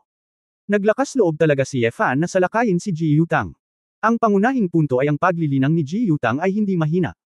Anyway, isa siyang martial artist na malapit sa great perfection. Gayunpaman, hindi na kailangan ni Ye Fan ng anumang enerhiya, isang pagtulak lang ng lakas ng kanyang braso ang nagtulak sa kanya na lumipad. Ang eksenang ito, kahit na ang mga kapatid ng pamilya Ye ay hindi kailanman naisip, sa ilang sandali ay hindi alam ng lahat kung ididismaya ito. O, sino ang makakapigil nito? Si Su Qingzhou ay nakatayo sa likuran at gustong tawagan si Ye Fan, ngunit naramdaman niya na ang lalaki ay nag-iisip tungkol dito, kaya maaari lamang siyang maghintay at manood ng may kaba. Paft! Si Ji Yutang ay pasuray-suray na tumayo, lumuwa ng isang bibig ng dugo, at tumingin kay Ye Fan na may galit at gulat, ikaw. Ang lakas ng loob mong gawin ito. Patay na ito, walang pakialam na sabi ni Ye Fan. Sa sandaling ito, isang figure ang tila gumalaw sa isang iglap, at sa isang mabilis na sweep, ito ay dumating sa gilid ni Ye Fan. Ang lakas ng pagsabog ng sandaling ito ay talagang natakot sa isang malaking bilang ng mga sinaunang mandirigma sa pinangyarihan. Han Tian. Nang makitang sasalakayin na ng kanyang anak si Ye Fan, hindi napigilan ni Ji Yutang na sumigaw ng kinakabahan. Zinc 6 Gipser 6 Vekaw Kextol Noito 4 Fextir 2 or 1 Var 37 Fas 48 Kextol, Aw Shambis 7 Dayok Shamroy 3Q. Mukhang inaasahan ito ni Ye Fan kanina, iniunat ang kaliwang kamay, hinampas ng kamao si Ji Hantian, at direktang sinalubong siya. Kabanata 1069 na nakakabighani. 1069. Ang figure ni Ji Hantian, na nasa himpapawid, ay tila nasa estadong handa ng umalis. Ang kanyang mga galaw ay ginawa sa isang galaw, at ng isang kamao ang tumama kay Ye Fan, ito ay parang isang mabigat na artillery, at naipon na nito ang lakas ng kanyang buong katawan. Kasabay nito, ang tunay na essence power ng 9 transformations ng Shenlong, na may gintong kinang, ay lumabas. Ang bloodline ng Divine Dragon ay nagising kay Jiaolong, at ang pisikal na kalidad ni Ji Hantian ay bumuti na sa isang antas na hinding-hindi maaabot ng mga bata ng ordinaryong angkan sa kanilang buhay. Sa makatuwid, ang lakas ng kanyang suntok, na sinamahan ng tunay na enerhiya ng kaharian ng Lycan Xiaocheng, ay hindi isang larong pambata. Dahil lamang sa pamimilit at marahas na hangin na dulot ng suntok na ito, ang ilang mga mandirigma na may 10 metro ang layo ay natakot. Ngunit ito ay napakabigat na suntok na sumiklab sa maikling panahon, bahagyang nagtaas ng kamay si Ye Fan, at humarap. Sa katunayan, ito ay isang simpleng pagtingin lamang sa mga tagalabas. Sa katunayan, sa sandaling itinaas ni Ye Fan ang kanyang kamay, isang sword intent na mas malalim kaysa dati na nakadikit sa palad ni Ye Fan. Ang sword intent, na orihinal na nabuo sa pamamagitan ng kapangyarihan ng langit at lupa, ay isang uri ng enerhiya sa pagitan ng langit at lupa, na makokontrol lamang ng epiphany ng Escrimador. Gayunpaman, ang sword intent ay mas nangingibabaw, at ganap na imposibleng gamitin ito nang may kakayahang umangkop gaya ng kapangyarihan ng langit at lupa kung hindi sapat ang kaharian. Noong nakaraan, ginamit ni Ye Fan ang sword intent at hindi niya magawa ang anumang gusto niya, ngunit ngayon, ang sword intent ay naging masunurin tulad ng kapangyarihan ng langit at lupa, at darating sa tawag. Parang flexible soft sword, nakapulupot sa kamay ni Ye Fan, at biglang nagsalubong ang kamao ni Ji Hantian. Paulit-ulit, lumitaw ang eksenang ikinagulat ng daan-daang mga sinaunang mandirigma sa eksena. Nagkabanggaan ang dalawa ng isang suntok at isang palad, at ito ay parang metal na banggaan, at isang nakasisilaw na spark ang sumiklab. Mahirap isipin na ang dalawang uri ng matalas na enerhiya na ito, na naglalaban sa isa't isa, ay maaaring makagawa ng gayong epekto. Natagpuan ni Ji Hantian na walang epekto ang kanyang kamao sa hangin, at walang pag-aalinlangan, nahulog siya sa isang iglap, winalis ang kanyang mga binti, at kinuha ang ilalim na plato ni Ye Fan. Sa pagkakataong ito, hindi kumikibo si Yefan, tumingin lang kay Ji Hantian ng patag na mukha. Nang sipay ni Ji Hantian ang guya ni Yefan na parang kidlat, isang layunin ng espada ang muling nagsara sa tunay na diwa ni Ji Hantian. Keng. Tila ang mga binti ni Yefan ay ang mga haligi ng langit, kasing tatag ng mga bundok. Malinaw na nagkusa si Ji Hantian na sumipa ng ganito, ngunit hindi gumalaw si Yefan, lalo pa ang nasugatan. Paano ito posible? Hindi napigilan ni Ji Hantian na tanungin ang sarili sa pagtataka. Ibinaba ni Yefan ang kanyang ulo, sumulyap sa kanya, at mahinang nagsabi, huwag mong sayangin ang iyong enerhiya, ang iyong lakas ay mabuti, ngunit sa akin. Ito ay mabuti lamang. Hindi sinasadya ni Yefan ang pagmamalabas. Sa mga tuntunin ng physical fitness, ang dalawa ay nasa ilalim din ng bloodline strength ng Dragon Realm, at ang cultivation method ni Yefan ay may malaking kalamangan. Bilang karagdagan, ang sword intent ni Yefan ay isinama, at mapoprotektahan niya ang kanyang katawan tulad ng kanyang tunay na enerhiya, kaya nangangahulugan ito na mayroon siyang kalamangan sa parehong katawan at enerhiya. Ngumisi si Ji Hantian, umatras ng ilang hakbang at sinabing, kawili-wili, mas kawili-wili ka kaysa kay Yefang, ito ay parang apo ng Diyos ng digmaan. Si Ji Hantian ay tila walang kinatatakutan, siya ay pinagsama sa kapangyarihan ng dugo. Matapos mapuno ng tunay na enerhiya ng kanyang katawan ang kanyang mga paa, ang kanyang bilis ay muling lumakas, at naglunsad siya ng matinding pag-atake kay Yefan. Bawat suntok at palad ay sinasabayan ng malakas na tunog ng pagpunit ng hangin. Ang anino ng gintong kamao at anino ng palad ay kasing bigat ng ginto. Naalala ni Yefan na ginamit ni Yefang ang golden palm print para lumikha ng magandang kapangyarihan. Gayunpaman, si Ji Hantian ay halatang superior, bawat pag-atake niya ay isinama na ang kapangyarihan ng dugo dito. Kahit si Long Wei ay binitawan sa bawat suntok. Nakatayo doon si Yefan, kahit anong uri ng galit na pag-atake si Ji Hantian, hinarangan lang niya ito ng kanyang mga kamay at paa. Bang bang bang, ang malakas na tunog ng pambubugbog, ang magulong hangin ng mga alon, at ang espiritual na nakakagimbal na dragon might sa bawat oras na ginagawang nakakatakot ang mga sinaunang mandirigma sa kanilang paligid. Ngunit si Yefan, na nakatayo sa nakakatakot na porma sayo ng pagpatay na nilikha ni Ji Hantian, ay mukhang relaxed. Pagkatapos ng higit sa 100 ng sunod-sunod na round, sumimangot si Ji Hantian at naglakad pa atros, sinabing, nasa larangan ka rin ba ng Flood Dragon? Natuklasan na niya na hindi natatakot si Yefan kay Long Wei. Hinahanap ko ang iyong ama ngayon. Hindi ka nakilahok sa anumang bagay, kaya huwag kang makialam, sabi ni Yefan. Masyado kang maraming iniisip. Natawa si Ji Hantian at sinabing, hindi ako interesadong makialam sa inyo ng tatay ko. Nakahanap lang ako ng makakalaban. Gusto kong makita kung gaano kakalakas. Iniunat ni Ji Hantian ang kanyang mga braso, ang tunay na enerhiya sa kanyang katawan ay parang nagngangalit na apoy, at ang kanyang aura ay biglang lumaki ng ilang beses. Roar! Sa kawalan ng ulirat, isang dagandong ng dragon ang bumalot sa buong pabrika ng paaralan.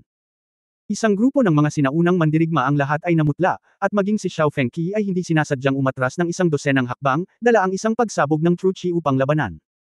Uncle, kumunat ang noo ni Xiao Ziner nang makita niyang umatras ang kanyang tiyuhin.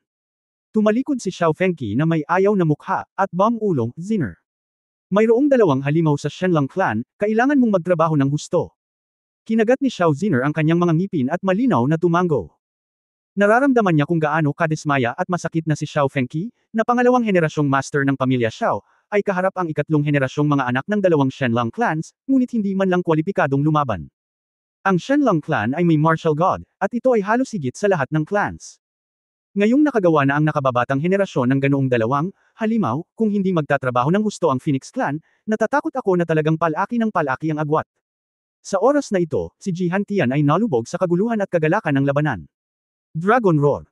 Itinaklap niya ang kanyang mga braso pasulong, at ang isang gintong liwanag na globo ay sumabog na may makapal na gininto ang sinag, tulad ng isang gintong dragon na umuungal.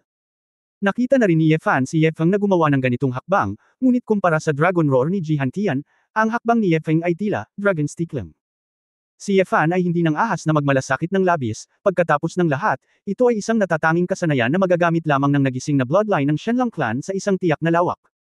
Halos agad-agad, naglabas siya ng isang napakaitim na mahabang espada na may walang kap-aris na talas sa magkabilang panig mula sa Sword God's Ring, at hinarang ang espada sa kanyang harapan, hinayaan ang dagandong ng tunay na diwa ng dragon na umatake sa kanya.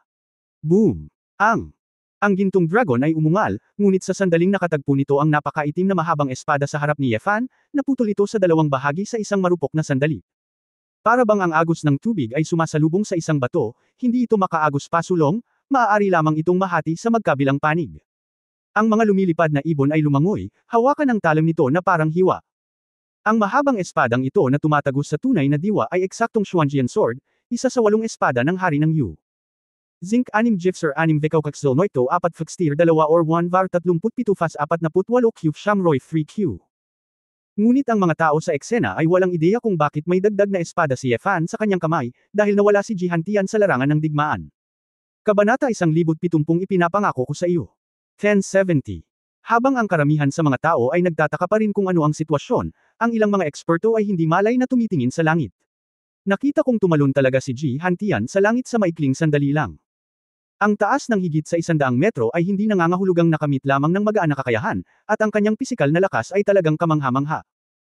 Gayunpaman, inasahan na ito ni Yefan, dahil alam din ni Jihantian na ang dagandong ng dragon ay hindi makakatulong sa kanya. Kaya inangat ni Yefan ang kanyang ulo at tinitigan ito ng mahinahon, ngunit gusto rin niyang makita kung anong uri ng kakaibang kakayahan ang magagawa ng mga henyo ng Shenlong clan. Kasabay nito, nakikita lang niya kung paano gamitin ang Long Wei. Ano ba talaga ang gusto niyang gawin? Well, tumalon ng napakataas. Hindi ba ito masama para sa kanya? Nalilitong sabi ng ilang mga sinaunang mandirigma. Kumunot ang noo ni Yelongteng at sinabing, Kuya, baka ito ang lansihin. Tumanggo si Yelongyuan, dapat natutunan niya ito nang marating niya ang Flood Dragon Realm. Sa sandaling ito sa himpapawid, si Jihantian ay naglabas ng isang malakas na puwersa ng True Yuan. Ang katawan ay nagpapakita ng regular na pag-ikot.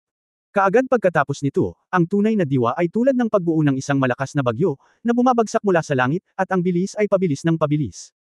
Ang hangin at mga alon ay gamulong, tulad ng isang buhawi, na tinangay ang buong bakuran ng paaralan, at ang hangin at buhangin ay sumayaw ng ligaw. Ang gininto ang buhawi ay parang isang higanteng dragon na bumababa mula sa langit, at ang momentum ay hindi mailarawang marilag at nakakabigla. Pumasok ang dragon sa dagat. Pabilis ng pabilis ang pagbagsak ni Jihantian, ikinulong ng malakas na bagyo ang posisyon ni Yefan, kahit gumalaw si Yefan, babagal ang bilis, at magagabayan ni Jihantian ang sarili sa daloy ng hangin at baguhin ang anggulo. Ang panlilinlang na ito ng Jiaolong sa dagat ay perpektong pinagsama ang tunay na diwa at ang kapangyarihan ng dragon. Kung hindi dahil sa lakas ng dragon ni Yefan, ang mapang-epong puwersa mula sa langit lamang ang magpapahirap sa mga ordinaryong kalaban na gumalaw. Ipinikit ni Yefan ang kanyang mga mata at nakita na si Jihantian ay parang dragon, dumiretso sa malalim na dagat, na naging sanhi ng pagkagulat sa kanya, at ang pagkakasuspinde sa kanyang kamay ay naitapon. Matapos umikot si Zuan Jian ng 2 beses sa hangin, may sword intent na gumabay sa kanya, naging isang itim na liwanag, patungo kay Jihantian, upstream. Malinaw, ang panlilinlang na ito ni Jiaolong sa dagat ay napakalakas at nakakatakot, ngunit talagang kayang kontrolin ni Yefan ang isang espada sa isang volley. Ang mas lalong hindi kapanipaniwala sa lahat ay nang makatagpo ni Zuan Jian ang ginintoang tunay na diwa at ang makapangyarihang puyo ng tubig, na natili pa rin siyang hindi natitinag, na para bang wala na siya sa gravity at nagsaksak ng isang butas. Si Jihantian ay orihinal na umiikot ng ligaw gamit ang kanyang mga paa at hahampasin sana si Yefan ng kulog, ngunit nang matagpuan niya ang ganoong espada, binasag niya ang kanyang bahan na dragon sa dagat. Kaagad, ang kanyang mga paggalaw ay tumitigil, at maaari lamang siyang umiwas ng pilit. Ubu. Napakabilis ni Zuan Jian na ang hangin ay gumawa ng matalim na tunog, na may matalas na itim na liwanag, na dumaan sa tagiliran ni Jihantian, na nagdulot ng linya ng dugo. Ito pala ay sina Zuan Jian at Jian Yi, na sinira ang tunay na diwa ni Jihantian at nagbutas ng kanyang braso. Ito ay kamangha-mangha, ang gayong marilag na galaw ay nabasag ng isang espada lamang at itinapon pataas. Maaaring ang maalamat na sword immortal ang nagpabagsak sa espada. Swordsmanship. Tumayo si Ling Qingfeng sa karamihan at tuwang-tuwa na sumigaw, kumikislap ang kanyang mga mata. Sa sandaling lumabas ang mga salitang ito, ang isang malaking bilang ng mga sinaunang mandirigma ay nagtinginan sa isa't isa ng may pagkadismaya, at biglang nagising. Ito pala ay Shushun swordsmanship. Hindi ba nawala ang kakaibang kasanayang iyon? Hindi nakakagulat na ito ay isang panlilinlang na iniwan ng engkanto ng espada, ang isang espada ay maaaring maging napakalakas. Sa malaking bilang ng mga sinaunang mandirigma sa field sa isang tunog ng tandang, mabilis na lumipad si Zuan Jian pabalik kay Yefan. Hinawakan ni Yefan ang espada, kinuha ang isang bulaklak ng espada, at inilagay ang espada sa likod niya. Bumagsak na rin si Jihantian sa mga oras na ito, inabot niya at hinawakan ang punit na manggas, hindi galit o dismayado ang mukha niya, bagkus ay bakas ang pananabik. Kamangha-manghang. Lumalabas na totoo ang swordsmanship ni Shushun. Tuwang-tuwa si Jihantian. Napangiti si Yefan, iniisip sa kanyang sarili, ang swordsmanship na ito ay higit pa riyan. Huwag ka nang lumaban. Hehe. Hindi ko talaga kayang makipag-away sa iyo pansamantala. Kapag nag-aral ako ng mga bagong trick at pinagbuti ang aking cultivation, lalaban ulit ako sa iyo. Sabi ni Jihantian na puno ng fighting spirit. Tumanggo si Yefan. Binasa niya ang hindi mabilang na tao. Sa katunayan, nakita niya kaninang madaling araw na si Jihantian ay puro martial idiot, at wala siyang anumang traidor na anyo, kaya hindi niya ito inatake ng walang awa. Sa sandaling ito, nagsalubong ang mga kilay ni Ye Fan, at inihagis niya si Zuan Jian sa likod niya, at si Zuan Jian ay lumipad sa layong mahigit 100 metro na parang kidlat at hamarang sa harap ng isang lalaki. Noon lamang natuklasan ng lahat na si Ji Yutang pala, ang nagbabalak tumakas sa sandaling ito. Ang mukha ni Ji Yutang ay mapotla, at ang kanyang anit ay namamanhid nang makita niya ang itim na espada na lumulutang sa kanyang harapan. Ang pagbabakod ay purong gumagalaw gamit ang espada. Ang tibak ay hindi mas mahusay kaysa sa isang tao, at ang limitasyon ng bilis na maaaring matiis ay higit pa kaysa sa isang tao, hindi banggitin na ang paglaban ay maliit. Kaya naman, napakabilis ng espada kaya wala na siyang oras para mag-react, kaya hinarang siya. Humakbang si Ye Fan patungo kay Ji Yutang, at ang ilang tao ay lumayo ng hindi sinasadya, dahil sa takot na harangin si Ye Fan. Ikaw, ano ang sinusubukan mong gawin? Nakita ni Ji Yutang na ang kanyang anak ay ganap na natalo at nagplanong tumakas, ngunit gustong mabaigo. Walang pakialam na sinabi ni Ye Fan, Ji Wanqing, nasaan na? Wanqing. Saglit na natigilan si Ji Yutang, tila hindi inaasahan na itatanong ni Ye Fan si Ji Wanqing tungkol dito. Noong nakaraan, sinabi sa akin ni Ji Wanqing ang iyong plano, at ito ang dapat na parusa sa iyo, tanong ni Ye Fan. Napalunok si Ji Yutang sa kanyang lalamunan at sinabing, ito ang usapin ng pamilya ng aming pamilya Ji. Oh, pinatay mo ba siya? Kung gayon ang maari ko lang hilingin sa iyo na bayaran ang iyong buhay. Matalas na sabi ni Ye Fan. Mabilis na ipinaliwanag ni Ji Yutang, hindi. Hindi. Ako. Parurusahan ko siya sa loob ng bahay, at hindi siya pinapayagang lumabas nang walang pahintulot ko. Iyon lang. Pagkatapos ay bibigyan kita ng dalawang pagpipilian. Isa, papatayin ko siya ngayon. Ikaw, pangalawa, hayaan mong lumabas si Ji Wanqing, bigyan mo siya ng kalayaan, gusto kong makita siyang mabuti sa aking harapan, sabi ni Ye Fan. Upang matulungan siya, si Ji Wanqing ay pinarusahan at pinagalitan ang kanyang sarili, at palaging masama ang loob ni Ye Fan tungkol dito. Sa pagkakataong ito sa wakas ay nakahanap na siya ng pagkakataon, at natural na gusto niyang iligtas ang mabait na babaeng iyon mula sa dagat ng paghihirap. Ikaw, ang lakas ng loob mong takutin ako. Namula si Ji Yutang. Nagkibit balikat si Ye Fan, bakit hindi ka maglakas loob, hindi mo ba naiintindihan? Saang ka ng Shenlong? Mayroon kang kapangyarihan na wala kang magagawa, at binalak mo ring saktan si Ye Feng, kaya pinatay kita. Sobra ba? Naghihintay kay Ji Yutang na magsabi ng kahit ano, humikab si Ji Hantian sa kanyang likuran at sinabing, "Tai. Hinayaan mo lang si Kinger na lumabas, sa tingin ko interesado itong kapatid na ito sa babaeng iyon, ang hitsura ni Kinger, maaaring magkaroon ng tahanan hindi madali. Hindi mo kailangang itapon ang iyong buhay dito, tama." Tila pagkatapos ng laban ay inaantok na naman si Ji Hantian. Gayunpaman, ang mga taong naruroon ay mas hindi nakaimik na si Ji Hantian ay hindi nagalit, si Ye Fan ay nagbanta sa kanyang ama ng ganito. Kinagat ni Ji Yutang ang kanyang mga ngipin, tumingin sa kanyang anak, at sa espada na nasa harapan niya, na itaas lamang niya ang kanyang kamay at nanunumpa, okay, ipinapangako ko sa iyo, hayaan mong lumabas si Chinger. Pagtatapos ng kabanatang ito. For more videos, click on the notification.